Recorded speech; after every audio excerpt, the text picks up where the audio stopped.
avant de démarrer son moteur, nous avons dit qu'il est nécessaire d'abord, premièrement, de faire ce qu'on appelle une inspection visuelle. C'est-à-dire de faire un tour complet autour de son engin.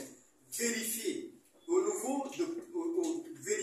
niveau des écrous, même au niveau de baffle de la chambre air, vérifier les écrous, les flexibles, tous ces outils, il faut en vérifier.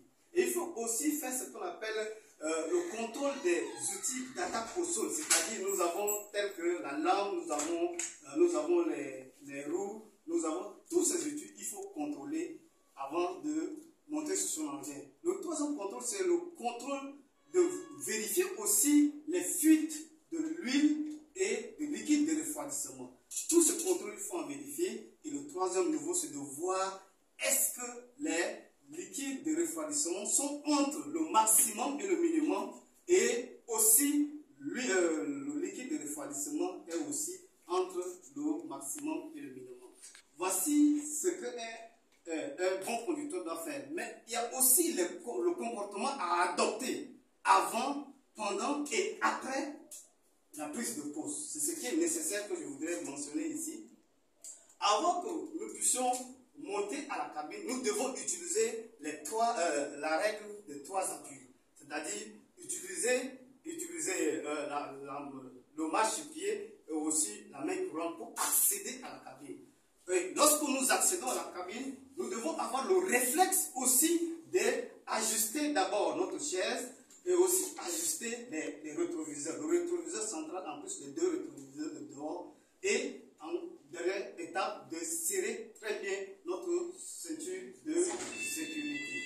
Et il y a aussi l'étape que nous devons comprendre. Et avant de démarrer, il faut d'abord allumer le bouton pour voir est-ce que les indicateurs ou soit les voyants s'allument et avant de démarrer. Pendant maintenant la circulation, avant de quitter avec l'engin, nous devons vérifier est-ce que les leviers, les freins, tous les fonctionnements des leviers et des points fonctionnent normalement. Et avant de mettre l'engin en route, nous devons vérifier à proximité en utilisant par exemple le klaxon pour voir est-ce qu'autour de nous il n'y a pas une proximité de vie avant de quitter avec l'engin. Maintenant, une fois, quand nous sommes en circulation, dans le chantier, nous devons avoir le réflexe des règles de la circulation. D'autant plus que nous avons étudié les panneaux de chantier et nous devons avoir toutes ces règles-là comme un réflexe en plein chantier et utiliser ces règles.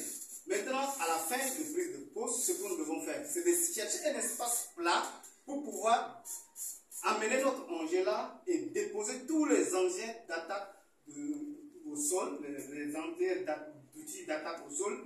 Et une fois les déposés, ce que nous devons faire, c'est d'avoir le réflexe aussi de laisser d'abord l'engin pendant 5 à 7 minutes avant d'éteindre le moteur.